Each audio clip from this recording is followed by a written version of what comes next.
नमस्ते दोस्तों, स्वागत है आपके अपने क्राइम स्टोरी चैनल पर। आज हम लेकर आए हैं एक ऐसी रहस्यमयी कहानी जो आपके रोंगटे खड़े कर देगी। कीजिए, एक सुनसान रात, एक पुराना घर और उस घर में एक लाश जो अचानक गायब हो जाती है। कोई निशान नहीं, कोई सबूत नहीं, बस सन्नाटा और सवाल। क्या ये कोई इंसानी साजिश थी या फिर कुछ अलौकिक? The truth behind the vanishing corps में हम खोलेंगे एक ऐसे रहस्य का पर्दा जो पुलिस को भी उलझन में डाल गया। हर कदम पर सस्पेंस, हर मोड़ पर चौंकाने वाले खुलासे। तो तैयार हो जाइए, क्योंकि ये कहानी आपको सोचने पर मजबूर कर देगी। क्या सच वाकई में वही होता है जो दिखता है? चलिए शुरू करते हैं। ये कहानी शुरू होती है 15 अक्टूबर 2023 की रात से। जगह थी दिल्ली से करीब 50 किलोमीटर दूर एक छोटा सा गाँव काशीपुर, जहां लोग रात होते ही अपने घरों में बंद हो जाते थे। गांव के बाहर एक पुराना हवेलीनुमा घर था, जिसे लोग भूतिया हवेली कहते थे। सालों से वहां कोई नहीं रहता था, लेकिन उस रात उस घर की खिड़कियों से हल्की रोशनी झांक रही थी। गांव वालों ने सोचा शायद कोई चोर उचक्का घुस आया हो, लेकिन सच कुछ और ही था। सुबह जब गांव का चौकीदार रामलाल उस हवेली के पास से गुजरा तो उसे कुछ अजीब लगा। हवेली का दरवाजा हल्का सा खुला था और अंदर से एक तेज बदबू आ रही थी। उसने हिम्मत जुटाई और अंदर झांका। वहां हॉल के बीचों बीच एक लाश पड़ी थी। खून से सना हुआ शरीर, चेहरा पहचान से बाहर। रामलाल ने तुरंत गांव वालों को बुलाया और पुलिस को खबर दी। पुलिस इंस्पेक्टर विक्रम सिंह अपनी टीम के साथ मौके पर पहुंचे। लाश एक अधेड़ उम्र के आदमी की थी। उसकी जेब में एक पुराना पहचान पत्र मिला, जिस पर नाम लिखा था अजय मेहरा। लेकिन जैसे ही पुलिस ने लाश को उठाने की तैयारी शुरू की, कुछ ऐसा हुआ जिसने सबको हैरान कर दिया। बिजली की एक तेज चमक के साथ पूरा इलाका अंधेरे में डूब गया। जब रोशनी लौटी, लाश गायब थी। न कोई निशान, न कोई सुराग, बस फर्श पर खून का धब्बा बाकी था।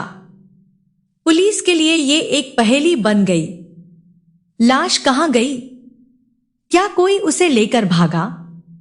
लेकिन कैसे, जब चारों तरफ पुलिस खड़ी थी? गांव में अफवाहें फैलने लगी।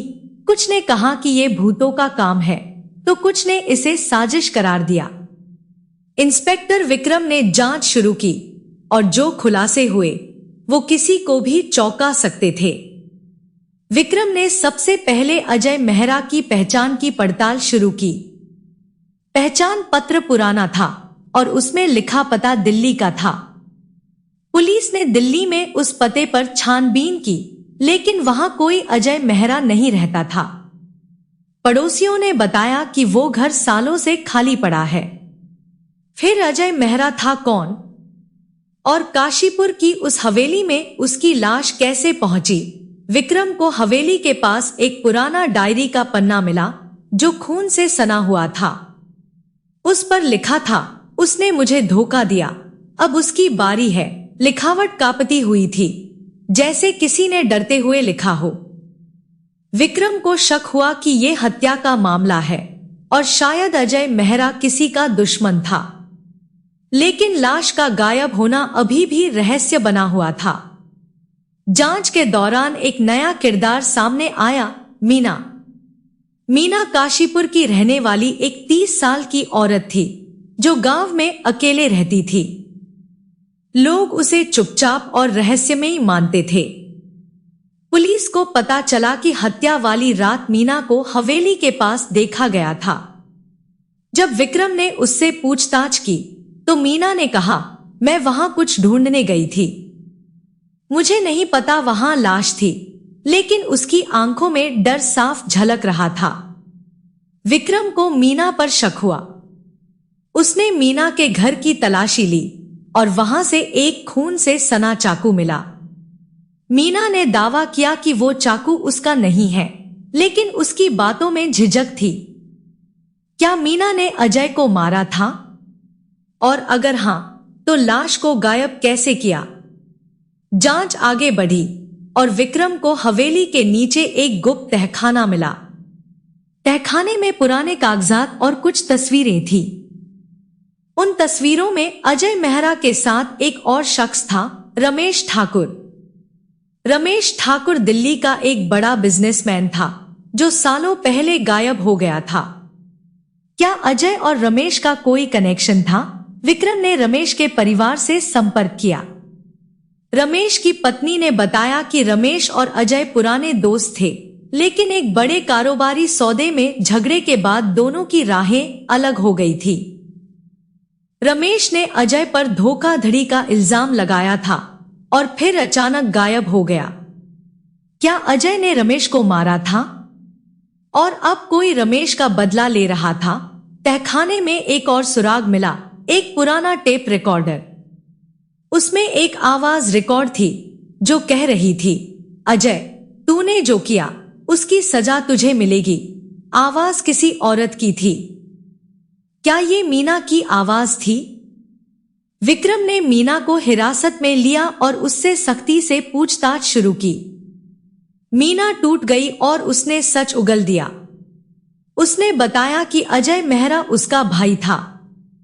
सालों पहले अजय और रमेश ने मिलकर एक बड़ा घोटाला किया था जिसमें मीना के पति को फंसाया गया था। मीना के पति ने आत्महत्या कर ली और मीना ने अजय से बदला लेने की ठानी। उसने अजय को हवेली में बुलाया और चाकू से उसकी हत्या कर दी। लेकिन लाश का गायब होना? मीना ने बताया कि उसने लाश को तहखाने में छिपा दिया था। उस रात बिजली की चमक कोई अलौकिक घटना नहीं, बल्कि मीना का बनाया हुआ ड्रामा था। उसने एक पुराने जनरेटर का इस्तेमाल करके बिजली गुल की और पुलिस को भटकाने के लिए लाश को तहखाने में ले गई। अंतिम खुलासा, विक्रम और उसकी टीम तहखाने में गए।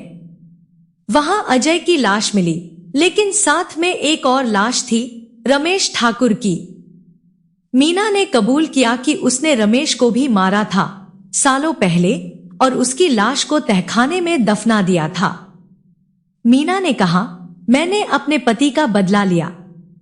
अब मुझे जो सजा मिले मैं तैयार हूं। नाटकीय संगीत तेज होता है।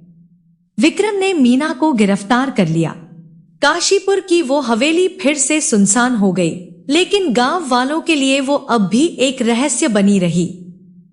क्या मीना की कहानी पूरी तरह सच थी या फिर कुछ और राज अभी भी उस तहखाने में दफन है? तो दोस्तों, ये थी the truth behind the vanishing corpse की कहानी। एक लाश जो गायब हुई और उसके पीछे छिपा एक खौफनाक सच। आपको ये कहानी कैसी लगी? क्या आपको लगता है कि मीना ने सही किया? अपनी राय कमेंट में जरूर बताएं। और हां, ऐसे ही सस्पेंस से भरे क्राइम स्टोरीज के लिए हमारे चैनल को सब्सक्राइब करना न भूलें। मिलते हैं अगली कहानी के साथ। तब तक रहें सतर्क, रहें सुरक्षित। नमस्ते।